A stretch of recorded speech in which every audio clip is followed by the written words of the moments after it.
ನಮಸ್ತೆ ಸ್ನೇಹಿತರೆ, ಬೆಳ್ಳಿ ಲರ್ನಿಂಗ್ ಅಕಾಡೆಮಿಗೆ ಸ್ವಾಗತ. ಮಿತ್ರರೇ, ಈಗಾಗಲೇ 2025-26ನೇ ಶೈಕ್ಷಣಿಕ ಸಾಲಿನ ತರಗತಿಗಳು ಪ್ರಾರಂಭಗೊಂಡಿದ್ದು, ಇನ್ನೇನು ಕೆಲವೇ ದಿನಗಳಲ್ಲಿ ಸೇತುಬಂಧ ಪರೀಕ್ಷೆಗಳು ಪ್ರಾರಂಭಗೊಳ್ಳುತ್ತವೆ. ಈ ಹಿನ್ನೆಲೆಯಲ್ಲಿ ನಾನು ಈಗಾಗಲೇ 8ನೇ ತರಗತಿ ಸಮಾಜ ವಿಜ್ಞಾನ ವಿಷಯಕ್ಕೆ ಸಂಬಂಧಿಸಿದಂತೆ ಸೇತುಬಂಧ ಪೂರ್ವ ಪರೀಕ್ಷೆ ಮತ್ತು ಸಾಫಲ್ಯ ಪರೀಕ್ಷೆಗಳಿಗೆ ಸಂಬಂಧಿಸಿದ ಪ್ರಶ್ನೆಗಳ ಬಗ್ಗೆ ಹಿಂದಿನ ಸಂಚಿಕೆಗಳಲ್ಲಿ ಉತ್ತರ ಸಹಿತ ಮಾಹಿತಿ ನೀಡಿದ್ದೇನೆ. ಆ ವಿಡಿಯೋದ ಲಿಂಕನ್ನು ಡಿಸ್ಕ್ರಿಪ್ಷನ್ನಲ್ಲಿ ಹಾಕಿರ್ತೇನೆ. ಅಗತ್ಯವಿದ್ದರೂ ಆ ವಿಡಿಯೋವನ್ನು ನೋಡಿ. ಇಂದಿನ ಸಂಚಿಕೆಯಲ್ಲಿ 9ನೇ ತರಗತಿ ಸಮಾಜ ವಿಜ್ಞಾನ ವಿಷಯದ ಸೇತುಬಂಧ ಪೂರ್ವ ಪರೀಕ್ಷೆ ಪ್ರಶ್ನೆ ಪತ್ರಿಕೆಗಳ ಬಗ್ಗೆ ಉತ್ತರ ಸಹಿತ ಮಾಹಿತಿಯನ್ನು ನೀಡಿದ್ದೇನೆ. ಇನ್ನಷ್ಟು ವಿಷಯಗಳನ್ನು ತಿಳಿದುಕೊಳ್ಳೋದಕ್ಕೆ ನಮ್ಮ ಚಾನಲ್ಗೆ ಸಬ್ಸ್ಕ್ರೈಬ್ ಮಾಡಿ. ಇದೀಗ 9ನೇ ತರಗತಿ ಸಮಾಜ ವಿಜ್ಞಾನ ವಿಷಯದ ಸೇತುಬಂಧ ಬುನಾದಿ ಸಾಮರ್ಥ್ಯಗಳ ಬಗ್ಗೆ ನೋಡ್ತಾ ಹೋಗೋಣ. ಬುನಾದಿ ಸಾಮರ್ಥ್ಯಗಳ ಪಟ್ಟಿ ಈ ರೀತಿ ಇದೆ. ಮೊದಲನೇ ಸಾಮರ್ಥ್ಯ, ಇತಿಹಾಸ ರಚನೆಯಲ್ಲಿ ಆಧಾರಗಳ ಕೊಡುಗೆ ಮತ್ತು ಭಾರತದ ಪ್ರಾಕೃತಿಕ ವೈಶಿಷ್ಟ್ಯಗಳನ್ನು ತಿಳಿಯುವುದು. ಎರಡನೇ ಸಾಮರ್ಥ್ಯ, ಭಾರತ ಹಾಗೂ ಜಗತ್ತಿನ ಇತರೆ ಪ್ರಮುಖ ಪ್ರಾಚೀನ ನಾಗರಿಕತೆಗಳ ಬಗ್ಗೆ ತಿಳಿಯುವುದು. ಮೂರನೇ ಸಾಮರ್ಥ್ಯ, ಸನಾತನ ಧರ್ಮ ಹಾಗೂ ಜೈನ ಮತ್ತು ಬೌದ್ಧ ಮತಗಳ ಕೊಡುಗೆಗಳ ಬಗ್ಗೆ ಅರಿಯುವುದು. ನಾಲ್ಕನೇ ಸಾಮರ್ಥ್ಯ, ಉತ್ತರ ಭಾರತವನ್ನಾಳಿದ ರಾಜಮನೆತನಗಳ ಅರಸರುಗಳು ಹಾಗೂ ಅವರುಗಳ ಕೊಡುಗೆಗಳನ್ನು ಅರಿಯುವುದು. ಐದನೇ ಸಾಮರ್ಥ್ಯ, ದಕ್ಷಿಣ ಭಾರತದ ರಾಜಮನೆತನಗಳ ಅರಸರುಗಳು ಹಾಗೂ ಸಾಹಿತ್ಯ ಮತ್ತು ವಾಸ್ತುಶಿಲ್ಪಕ್ಕೆ ಅವರು ನೀಡಿದ ಕೊಡುಗೆಗಳನ್ನು ಅರಿಯುವುದು. ಆರನೇ ಸಾಮರ್ಥ್ಯ, ರಾಜ್ಯಶಾಸ್ತ್ರ, ಪೌರತ್ವ, ಪ್ರಜಾಪ್ರಭುತ್ವ ಹಾಗೂ ಸ್ಥಳೀಯ ಸ್ವಯಂ ಸರ್ಕಾರ ಪರಿಕಲ್ಪನೆಗಳ ಬಗ್ಗೆ ತಿಳುವಳಿಕೆ. ಏಳನೇ ಸಾಮರ್ಥ್ಯ, ಸಮಾಜಶಾಸ್ತ್ರದ ಅರ್ಥ, ಆರಂಭಿಕ ಸಮಾಜಶಾಸ್ತ್ರಜ್ಞರು, ಸಾಮಾಜಿಕ ಜೀವಿಯಾಗಿ ಮಾನವ ಹಾಗೂ ಸಮಾಜದ ಪ್ರಕಾರಗಳನ್ನು ತಿಳಿಯುವುದು. ಎಂಟನೇ ಸಾಮರ್ಥ್ಯ, ಭೂಮಿಯ ಗಾತ್ರ, ಭೂಗ್ರಹದ ವಿಶೇಷತೆ, ಶಿಲಾಗೋಳ, ವಾಯುಗೋಳ, ಜಲಗೋಳದ ರಚನೆ ಮತ್ತು ಜೀವಗೋಳದ ಪ್ರಾಮುಖ್ಯತೆಗಳನ್ನು ಅರಿಯುವುದು. ಒಂಬತ್ತನೇ ಸಾಮರ್ಥ್ಯ, ಅರ್ಥಶಾಸ್ತ್ರದ ಅರ್ಥ, ಪ್ರಾಮುಖ್ಯತೆ, ಆರ್ಥಿಕ ಚಟುವಟಿಕೆಗಳು, ನೈಸರ್ಗಿಕ ಮತ್ತು ಮಾನವ ಸಂಪನ್ಮೂಲಗಳು, ಬಡತನ ಮತ್ತು ಹಸಿವು ಪರಿಕಲ್ಪನೆಗಳ ಬಗ್ಗೆ ತಿಳಿಯುವುದು. ಕೊನೆಯದಾಗಿ 10ನೇ ಸಾಮರ್ಥ್ಯ, ವ್ಯವಹಾರದ ಅರ್ಥ, ಪ್ರಾಮುಖ್ಯತೆ, ವಾಣಿಜ್ಯದ ಬೆಳವಣಿಗೆ ಹಾಗೂ ವ್ಯವಹಾರ ಸಂಘಟನೆಗಳ ಬಗ್ಗೆ ತಿಳಿಯುವುದು. ಇದೀಗ ಸೇತುಬಂಧ ಪೂರ್ವ ಪರೀಕ್ಷೆಗೆ ಸಂಬಂಧಿಸಿದಂತೆ ಪ್ರಶ್ನೆಗಳನ್ನು ನೋಡ್ತಾ ಹೋಗೋಣ. ಪ್ರತಿಯೊಂದು ಸಾಮರ್ಥ್ಯಕ್ಕೆ ಸಂಬಂಧಿಸಿದಂತೆ ಎರಡೆರಡು ಪ್ರಶ್ನೆಗಳನ್ನು ನೀಡಲಾಗಿರುತ್ತೆ. ನಾನೀಗ ಮೊದಲಿಗೆ ಪ್ರಶ್ನೆಗಳನ್ನು ಮಾತ್ರ ತಿಳಿಸ್ತೇನೆ, ನಂತರ ಅವುಗಳಿಗೆ ಸಂಬಂಧಿಸಿದಂತೆ ಉತ್ತರಗಳ ಬಗ್ಗೆ ನೋಡ್ತಾ ಹೋಗೋಣ. ಮೊದಲನೇ ಸಾಮರ್ಥ್ಯ, ಮೊದಲನೇ ಪ್ರಶ್ನೆ, ಆಧಾರಗಳೆಂದರೇನು? ಮೊದಲನೇ ಸಾಮರ್ಥ್ಯದ ಎರಡನೇ ಪ್ರಶ್ನೆ, ಕನ್ನಡ ಭಾಷೆಯಲ್ಲಿ ದೊರೆತ ಮೊದಲ ಶಾಸನ ಯಾವುದು? ಸಾಮರ್ಥ್ಯ 2, ಮೊದಲನೇ ಪ್ರಶ್ನೆ, ಮೆಸೊಪೊಟೇಮಿಯಾ ಎಂಬ ಪದದ ಅರ್ಥವೇನು? ಸಾಮರ್ಥ್ಯ 2ರ ಎರಡನೇ ಪ್ರಶ್ನೆ, ಹರಪ್ಪ ನಾಗರಿಕತೆಯ ಯಾವ ಸ್ಥಳದಲ್ಲಿ ಸ್ನಾನದ ಕೊಳ ಕಂಡು ಬಂದಿತ್ತು? ಸಾಮರ್ಥ್ಯ 3, ಮೊದಲನೇ ಪ್ರಶ್ನೆ, ಭಾರತದ ಯಾವುದಾದರೂ ಒಂದು ಮಹಾಕಾವ್ಯವನ್ನು ಹೆಸರಿಸಿ. ಸಾಮರ್ಥ್ಯ 3ರ ಎರಡನೇ ಪ್ರಶ್ನೆ, ಬುದ್ಧನು ತನ್ನ ಮೊದಲ ಬೋಧನೆಯನ್ನು ಎಲ್ಲಿ ನೀಡಿದನು? ಸಾಮರ್ಥ್ಯ 4, ಮೊದಲನೇ ಪ್ರಶ್ನೆ, ಮೌರ್ಯರ ಪ್ರಸಿದ್ಧ ಅರಸ ಯಾರು? ಸಾಮರ್ಥ್ಯ 4ರ ಎರಡನೇ ಪ್ರಶ್ನೆ, ವಿಶಾಖದತ್ತ ರಚಿಸಿದ ಕೃತಿ ಯಾವುದು? ಸಾಮರ್ಥ್ಯ 5ರ ಮೊದಲನೇ ಪ್ರಶ್ನೆ, ತ್ರೈಸಮುದ್ರತೋಯ ಪೀತವಾಹನ ಎಂಬ ಬಿರುದನ್ನು ಪಡೆದಿದ್ದ ಶಾತವಾಹನ ದೊರೆ ಯಾರು? ಸಾಮರ್ಥ್ಯ 5ರ ಎರಡನೇ ಪ್ರಶ್ನೆ, 12ನೇ ಶತಮಾನದ ಸಾಮಾಜಿಕ ಕ್ರಾಂತಿಯ ಹರಿಕಾರ ಎಂದು ಯಾರನ್ನು ಕರೆಯುವರು? ಸಾಮರ್ಥ್ಯ 6, ಮೊದಲನೇ ಪ್ರಶ್ನೆ, ಡೆಮಾಕ್ರಸಿ ಎಂಬ ಪದ ಯಾವ ಪದದಿಂದ ಉತ್ಪತ್ತಿಯಾಗಿದೆ? ಸಾಮರ್ಥ್ಯ 6ರ ಎರಡನೇ ಪ್ರಶ್ನೆ, ಕರ್ನಾಟಕದಲ್ಲಿರುವ ಮಹಾನಗರ ಪಾಲಿಕೆಗಳ ಸಂಖ್ಯೆ ಎಷ್ಟು? ಸಾಮರ್ಥ್ಯ 7, ಮೊದಲನೇ ಪ್ರಶ್ನೆ, ಮನುಷ್ಯ ಸಾಮಾಜಿಕ ವ್ಯಕ್ತಿಯಾಗಿ ರೂಪುಗೊಳ್ಳುವ ಪ್ರಕ್ರಿಯೆಯನ್ನು ಏನೆಂದು ಕರೆಯುವರು?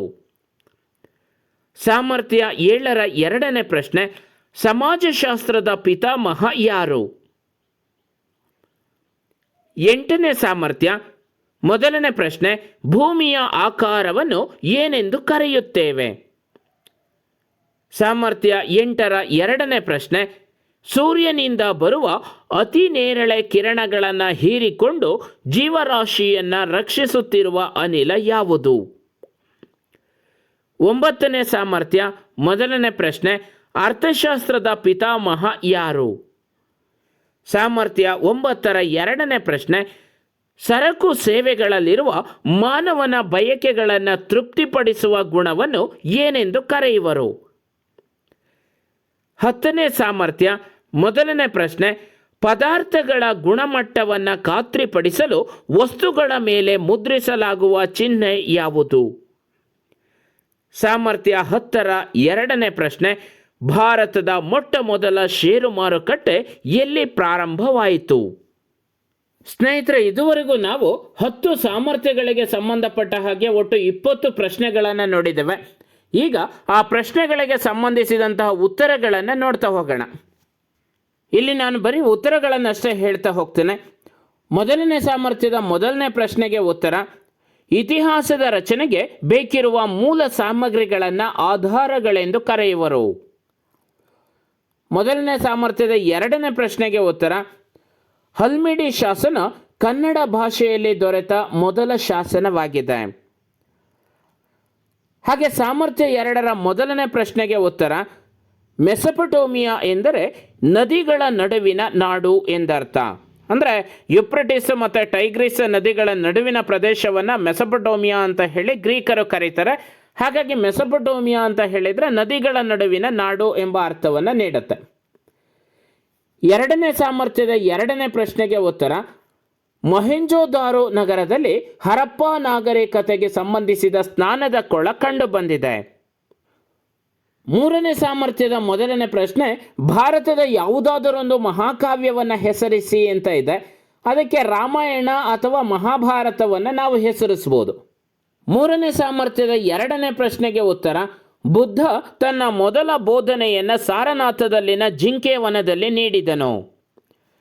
ನಾಲ್ಕನೇ ಸಾಮರ್ಥ್ಯದ ಮೊದಲನೇ ಪ್ರಶ್ನೆಗೆ ಉತ್ತರ, ಮೌರ್ಯರ ಪ್ರಸಿದ್ಧ ಅರಸ ಅಶೋಕ ಚಕ್ರವರ್ತಿ. ನಾಲ್ಕನೇ ಸಾಮರ್ಥ್ಯದ ಎರಡನೇ ಪ್ರಶ್ನೆಗೆ ಉತ್ತರ, ವಿಶಾಖದತ್ತ ರಚಿಸಿದ ಕೃತಿ ಮುದ್ರಾ ರಾಕ್ಷಸ. ಸಾಮರ್ಥ್ಯ 5ರ ಮೊದಲನೇ ಪ್ರಶ್ನೆಗೆ ಉತ್ತರ, ತ್ರೈಸಮುದ್ರ ತೋಯ ಪೀತವಾಹನ ಎಂಬ ಬಿರುದನ್ನು ಪಡೆದಿದ್ದ ಶಾತವಾಹನ ದೊರೆ ಗೌತಮಿ ಪುತ್ರ ಶಾತಕರ್ಣಿ. 5ನೇ ಸಾಮರ್ಥ್ಯದ ಎರಡನೇ ಪ್ರಶ್ನೆಗೆ ಉತ್ತರ, ಬಸವೇಶ್ವರರು. 6ನೇ ಸಾಮರ್ಥ್ಯದ ಮೊದಲನೇ ಪ್ರಶ್ನೆಗೆ ಉತ್ತರ, ಗ್ರೀಕ್ ಭಾಷೆಯ ಡೆಮೋಸ್ ಮತ್ತು ಕ್ರೇಷಿಯಾ ಎಂಬ ಪದದಿಂದ ಡೆಮಾಕ್ರಸಿ ಎಂಬ ಪದ ಉತ್ಪತ್ತಿಯಾಗಿದೆ.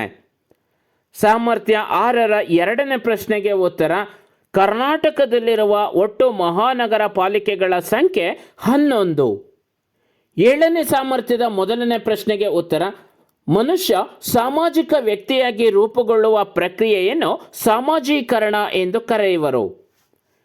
ಸಾಮರ್ಥ್ಯ 7ರ ಎರಡನೇ ಪ್ರಶ್ನೆಗೆ ಉತ್ತರ, ಸಮಾಜಶಾಸ್ತ್ರದ ಪಿತಾಮಹ ಆಗಸ್ಟ್ ಕಾಮ್ಟೆ. ಸಾಮರ್ಥ್ಯ 8 ಮೊದಲನೇ ಪ್ರಶ್ನೆಗೆ ಉತ್ತರ, ಭೂಮಿಯ ಆಕಾರವನ್ನು ಭೂಮ್ಯಾಕಾರ ಅಥವಾ ಜಿಯಾರ್ಡ್ ಎಂದು ಕರೆಯುವರು. ಸಾಮರ್ಥ್ಯ 2ರ 8ನೇ ಪ್ರಶ್ನೆಗೆ ಉತ್ತರ, ಸೂರ್ಯನಿಂದ ಬರುವ ಅತಿ ನೇರಳೆ ಕಿರಣಗಳನ್ನು ಹೀರಿಕೊಂಡು ಜೀವರಾಶಿಯನ್ನು ರಕ್ಷಿಸುತ್ತಿರುವ ಅನಿಲ ಓಝೋನ್. ಸಾಮರ್ಥ್ಯ 9 ಮೊದಲನೇ ಪ್ರಶ್ನೆಯ ಉತ್ತರ, ಅರ್ಥಶಾಸ್ತ್ರದ ಪಿತಾಮಹ ಆಡಮ್ ಸ್ಮಿತ್. ಸಾಮರ್ಥ್ಯ 9ರ ಎರಡನೇ ಪ್ರಶ್ನೆಗೆ ಉತ್ತರ, ಸರಕು ಸೇವೆಗಳಲ್ಲಿರುವ ಮಾನವನ ಬಯಕೆಗಳನ್ನು ತೃಪ್ತಿಪಡಿಸುವ ಗುಣವನ್ನು ತುಷ್ಟಿಗುಣ ಎಂದು ಕರೆಯುವರು. 10ನೇ ಸಾಮರ್ಥ್ಯದ ಮೊದಲನೇ ಪ್ರಶ್ನೆ, ಪದಾರ್ಥಗಳ ಗುಣಮಟ್ಟವನ್ನು ಖಾತ್ರಿಪಡಿಸಲು ವಸ್ತುಗಳ ಮೇಲೆ ಮುದ್ರಿಸಲಾಗುವ ಚಿಹ್ನೆ ISI ಅಂದರೆ ಇಂಡಿಯನ್ ಸ್ಟ್ಯಾಂಡರ್ಡ್ ಇನ್ಸ್ಟಿಟ್ಯೂಟ್ ಎಂಬ ಚಿಹ್ನೆಯನ್ನು ವಸ್ತುಗಳ ಗುಣಮಟ್ಟವನ್ನು ಖಾತ್ರಿಪಡಿಸಲು ಮುದ್ರಿಸಲಾಗಿರುತ್ತೆ. 10ನೇ ಸಾಮರ್ಥ್ಯದ ಎರಡನೇ ಪ್ರಶ್ನೆ, ಭಾರತದ ಮೊಟ್ಟ ಮೊದಲ ಷೇರು ಮಾರುಕಟ್ಟೆ ಪ್ರಾರಂಭವಾಗಿದ್ದು ಮುಂಬೈನಲ್ಲಿ. ಸ್ನೇಹಿತರೆ, ಇಲ್ಲಿವರೆಗೂ ನಾವು 9ನೇ ತರಗತಿ ಸೇತುಬಂಧ ಪೂರ್ವ ಪರೀಕ್ಷೆಗೆ ಸಂಬಂಧಿಸಿದಂತೆ ಪ್ರಶ್ನೋತ್ತರಗಳ ಬಗ್ಗೆ ಮಾಹಿತಿಯನ್ನು ನೋಡಿದ್ದೇವೆ. ಮುಂದಿನ ಸಂಚಿಕೆಯಲ್ಲಿ 9ನೇ ತರಗತಿ ಸೇತುಬಂಧ ಸಾಫಲ್ಯ ಪರೀಕ್ಷೆಗೆ ಸಂಬಂಧಿಸಿದಂತೆ ಪ್ರಶ್ನೋತ್ತರಗಳ ಬಗ್ಗೆ ನೋಡೋಣ. ಈ ವಿಡಿಯೋ ನಿಮಗೆ ಇಷ್ಟವಾಗಿದ್ದರೆ ಲೈಕ್ ಮಾಡಿ, ಶೇರ್ ಮಾಡಿ, ನಿಮ್ಮ ಅನಿಸಿಕೆಗಳನ್ನು ಕಮೆಂಟ್ಸ್ ಮೂಲಕ ತಿಳಿಸಿ. ಧನ್ಯವಾದಗಳು.